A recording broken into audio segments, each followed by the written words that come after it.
네, 스포츠 소식 알아보겠습니다. 오늘도 김상희 기자와 함께하겠습니다. 어서 오십시오. 안녕하세요. 예, 야 박항서 매직은 정말 언제 풀어지는 겁니까? 동남아시안 게임 금메달을 땄는데요. 이게 베트남 역사상 60년 만이라면서요. 그렇습니다. 박항서 매직이 지금 2년째 멈출 줄을 모르고 예. 있습니다. 이번 매직의 무대는 동남아 국가들의 올림픽이라고 불리는 대회입니다. 이게 동남아시안 게임 축구 결승전이었는데요. 예. 장소는 필리핀 마닐라였습니다. 그리고 상대는 조별리그에서 한 번 꺾은 적이 있었던 인도네시아였는데 첫 골은 전반 38분에 저렇게 나왔습니다. 상대 진영 왼쪽에서 얻어낸 프리킥이었죠. 이때 예. 도안반 하우 수비수 선수가 헤더로 선제골을 뽑아냈습니다.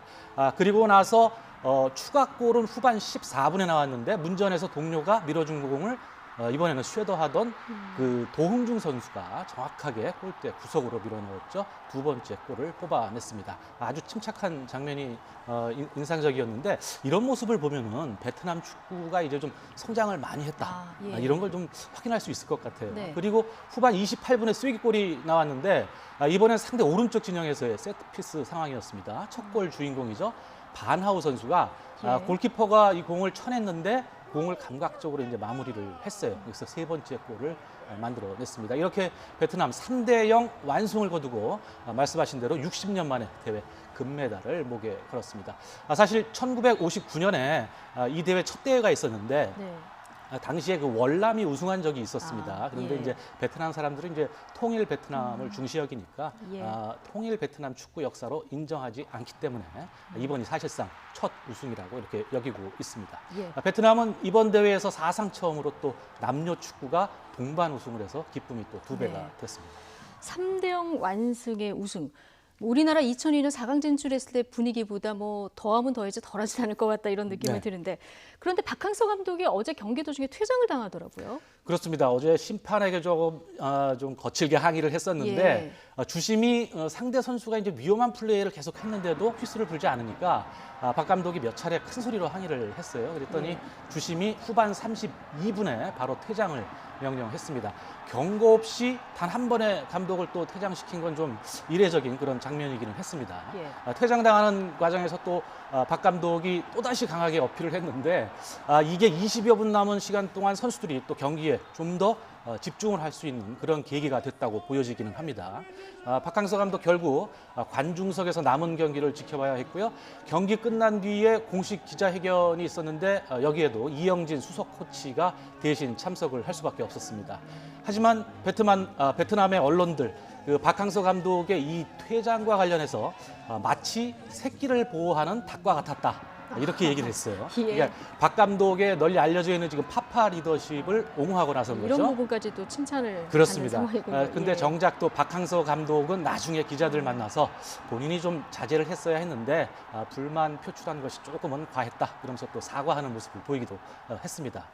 그러면서 우승 소감을 밝혔는데 박항서 감독 베트남 축구 팬들이 행복할 수 있어서 기뻤다. 60년 한을 풀 수 있어서 더욱 의미가 있었던 것 같고 앞으로 해야 할 일이 많기 때문에 예. 초심을 잃지 않겠다. 최선 다하겠다. 이런 말을 또 남겼습니다. 이번 대회 베트남 우승 비결이랄까요? 이 원동력은 어디에서 찾아야 될까요? 우선 어제 있었던 결승전을 보면은요, 두 골을 넣은 그 바나우 선수의 활약이 아무래도 좀 돋보였고요. 네. 이 선수 그 네덜란드 1부 리그 지금 헤렌벤에서 뛰고 있는 선수인데 수비수입니다. 어제 결승에서 승리의 주역이 됐습니다. 왼발을 쓰는 수비수인데 18살에 A매치에 데뷔한 그야말로 멀티플레이어입니다. 왼쪽 윙백을 주로 보는데 센터백까지 다 소화를 할 수 있는 그런 선수고요. 가장 중요한 경기에서 어제 큰 역할을 해놨다고 보여지고 결승전을 앞두고서 세트피스 상황에 대해서 팀이 또 반복 훈련을 했다고 하더라고요. 그 부분도 주요했던 것 같습니다.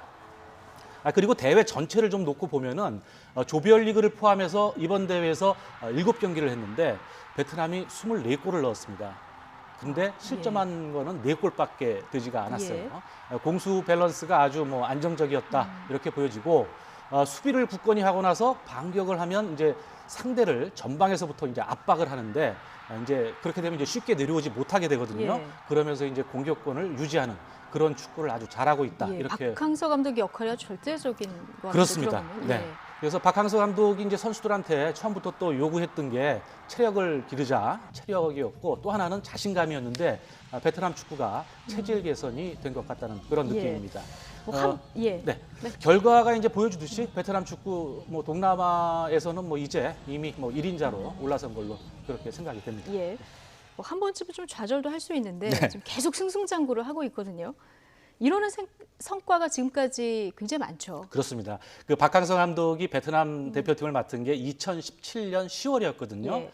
2017년 10월부터 팀을 맡아가지고 가장 먼저 일궈낸 일이 지난해 아시아 축구 연맹 AFC 23세 이하 챔피언십이죠. 여기서 사상 첫 준우승을 달성한 일입니다.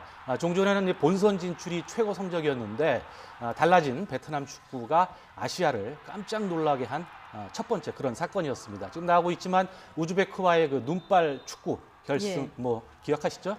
그 장면입니다. 그리고 지난해 아시안 게임에서 통일 이후에 최초로 4강에 진출하는 그런 성적을 또 냈습니다. 이전에는 16강이 최고 성적이었는데 4위로 이 대회를 마감을 했고요. 예선전에서는 일본을 또 이기기도 했었어요. 예. 1대 0으로. 이어서 지난해죠. 지난해 12월에는 이제 동남아의 월드컵이라고 불리는 대회입니다. 이 스즈키컵. 베트남 국민들은 이 대회를 굉장히 중요하게 생각하는데 말레이시아를 꺾고 10년 만에 또 우승을 달성을 했습니다. 올해는 또 아랍에미리트에서 열렸었죠. 아시안컵에서 사상 처음으로 8강에 진출하기도 했고 그리고 이번에 이제 동남아에서는 가장 규모가 큰 동남아시안 게임에서 60년 만에 우승 트로피를 들어올리는 그런 마법을 지금 이어가고 있는 겁니다. 네. 뭐 2년여 동안 어마어마한 성과를 좀 낸 건데 네.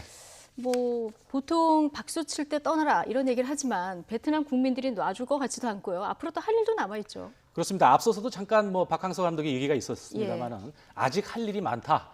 그런 얘기를 하지 않았습니까? 이제 다음 달에 태국에서 도쿄올림픽 본선 티켓이 걸려 있는 대회죠. AFC 23세 대회가 있고요. 지금 2차 예선 조 1위를 잘 지키고 있는데 사상 첫 월드컵 본선 진출이라는 그런 다음 목표도 지금 남기고 있습니다. 예. 자, 박항서 감독 이번 주말 귀국을 한다 이런 소식이 전해졌는데 혼자 오는 게 아니라면서요? 그렇습니다. 14일 날 들어오는데 김해공항을 통해서 들어옵니다. 이번에 들어올 때는 그런데 혼자 오는 게 아니라 선수들과 함께 오고요. 아직 그 명단은 알려지지 않았습니다만 23세 이하 팀 동계 전지훈련 캠프로 경남 통영을 선택을 했습니다. 그래서 베트남 선수들이 훈련지로 한국을 찾는 게 뭐 이번이 처음은 아니긴 합니다. 뭐 지난해에도 스즈키컵 앞두고서 경기도 파주였죠. 여기에서 트레이닝 센터에서 한 2주가량 훈련을 하기도 했었습니다. 이번에는 통영을 캠프로 잡았고요. 공설 운동장에서 오는 22일까지 훈련을 진행할 예정으로 있습니다. 예, 알겠습니다. 박항서 매직에 걸린 베트남 축구 소식 알아봤습니다. 김상희 기자와 함께했습니다. 고맙습니다.